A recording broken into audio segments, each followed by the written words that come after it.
Hey everybody, it's Briggshill here, and this is another top 5 video. This time around we are doing top 5 RTS games. That's real-time strategy for anyone who doesn't know what RTS stands for. And these are my top 5, not anyone else's, mine. Now, an RTS game is exactly as it sounds. It's a real-time strategy game. You have to use speed and you have to use complex movements to gather resources and attack and destroy your enemy in most RTS games. The most common, probably the most famous of these games is StarCraft and StarCraft 2.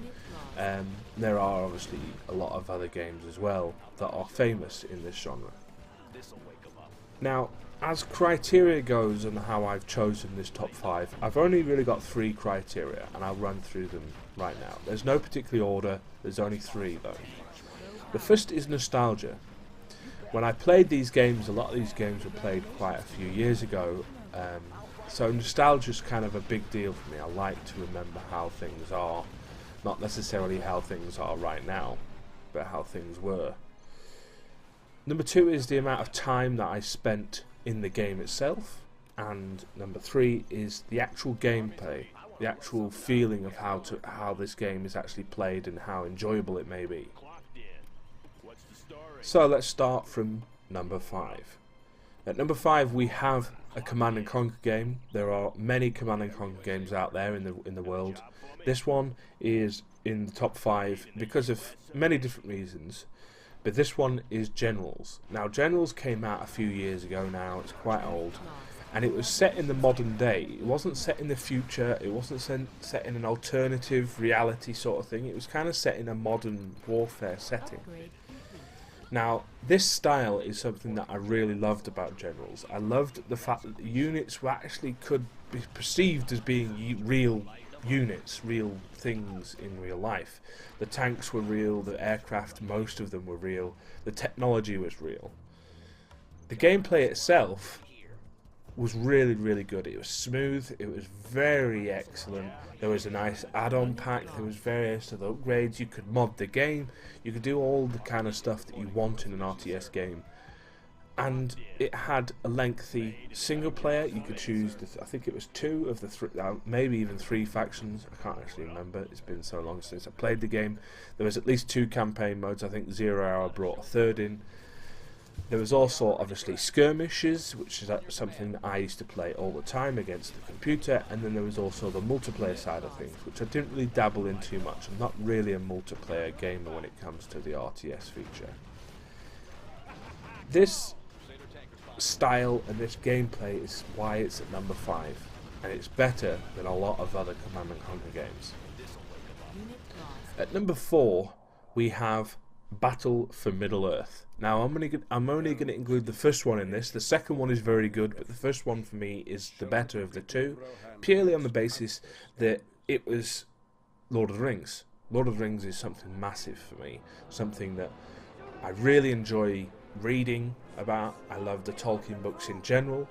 This is probably one of the best Lord of the Rings based games out there ever, as far as I'm concerned.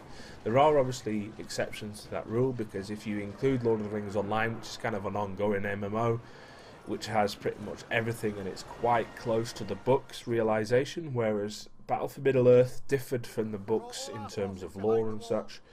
It wasn't completely accurate, but it didn't spoil my enjoyment of the game, that inaccuracies, which is something that was quite difficult to do with the films, because obviously with the films they were very, very different from the books in a lot of areas.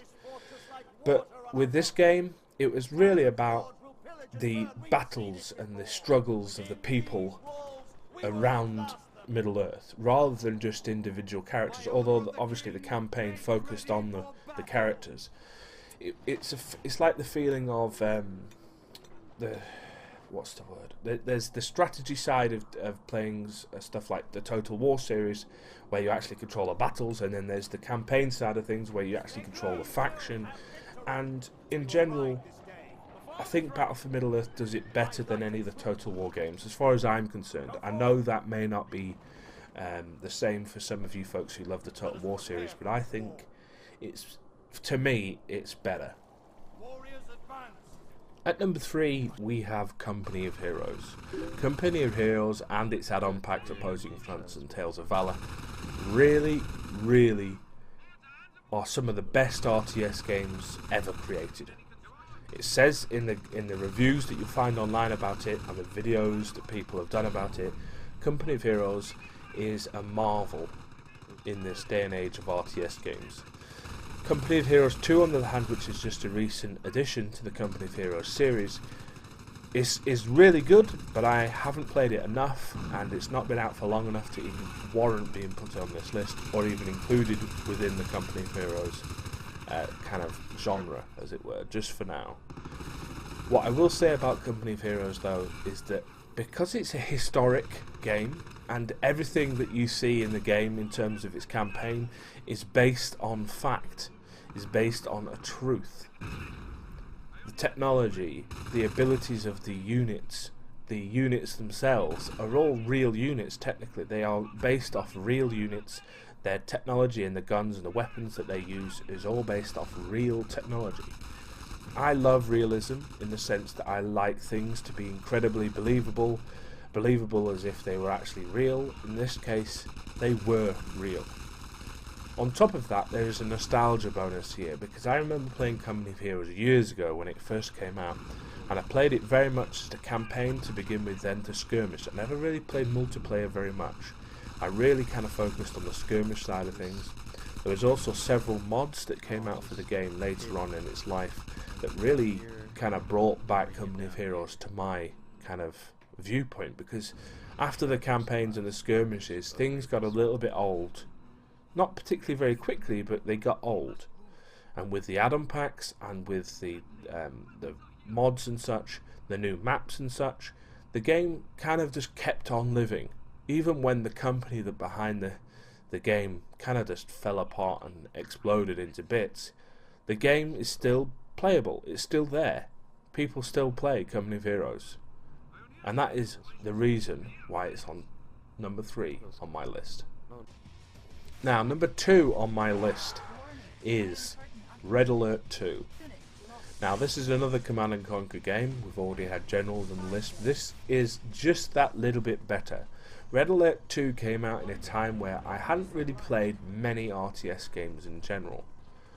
I'd only been playing bits and pieces, you know, Age of Empires type of stuff, maybe a little bit of Diablo here and there. So this kind of games didn't really, you know, it sneaked up on me rather than exploded on the scene. I only found out about it through word of mouth, and I picked the game up for fairly cheap, and I played the shit out of it in the same way that I played the shit out of all the other games on this list. I didn't particularly play multiplayer, although I did play a lot of skirmishes, and I did play through both factions of the campaign mode, which I already really enjoyed. Now, Red Alert 2, obviously it had a prequel to Red Alert 1, or just Red Alert back then. It also had a sequel, Red Alert 3. Now, I don't think Red Alert 3 was anywhere near as good as Red Alert 2, and I do think Red Alert 1 was really good, and I think Red Alert 2 improved on Red Alert 1 due to kind of the technology kind of increases during the age of when it was built and when it was created. On top of that, I think the AI got better and the units got better. Now, the reason why I think this is such a great game is the fact that the style of the game, the gameplay itself, the graphics and such, really appealed to me somewhere along the line. I can't really put a finger on why I enjoy doing it so much. The only thing that really stands out to me about the game is the fact that you can garrison buildings. Now, I don't remember ever being able to garrison buildings. I don't know why, but Red Alert 2 always, to me, the first thing I think about when I say Red Alert 2, or someone says Red Alert 2 to me, is garrison buildings. Because when you put infantry into garrison buildings, they become super strong, especially in Red Alert 2. Now, that's obviously just something that you pick up playing the game enough, and choosing obviously a different faction and such, you know, you have different abilities and such. But when it comes to buildings and I always like to play the city maps, especially the one that is the one with the water in the middle of those 4 corners, where it's just basically a city with a lake in the middle of it. That's the best way to describe it. That's probably one of the best maps and the most vivid maps that I can remember for any RTS game in like the world, as far as I'm concerned. This is really the main reason why I love this game. The fact that the setting is so fantastic, and the fact that it's all about kind of the invasion of the US, which obviously never happened. But it's quite an interesting kind of side effect about what happens during the Second World War and all that sort of stuff. It's kind of got a really good twist on things in the storyline. And on top of that, the gameplay itself, the fact that everything seemed to work quite well. On top of that, the kind of a sub-note, as it were, the fact that the game became moddable, the game had obviously custom maps and such, and it just added that little bit extra lease of life when things obviously got a bit slow. Red Alert 2 is something that I went back to a couple of years ago. I did record it on my old channel, obviously that's gone now, but I really still enjoyed playing it. It was quite strange, the fact that although the resolution obviously never got to 1080p, it still was quite enjoyable to play, and it was almost as good as I remembered playing it back in the day. So we come to the final game on the list. This game is something that I have shown you on this channel quite recently. It is Supreme Commander. Now, it's not just Supreme Commander, but it's also the Adam Pike Forged Alliance. And it's only Supreme Commander, not the sequel to Supreme Commander, obviously Supreme Commander 2. Supreme Commander 2 wasn't very good compared to Supreme Commander, and it's something that I've really come to love over the last few years. It's really something Supreme Commander has kind of built into me. I even have got to the stage where I really like watching replays of other people playing, because it's such an enjoyable thing to watch. Why do I love it so much though? Because a lot of people will say to me, the game is too complicated, it's too difficult, it's blah blah blah blah blah blah. Those are the two reasons why I love the game so much. The fact that it is really complex and it is really difficult. Those are the two main reasons why I like it, because it gives you something to build for. It makes you try to become a better player because of its complexities and its difficulties.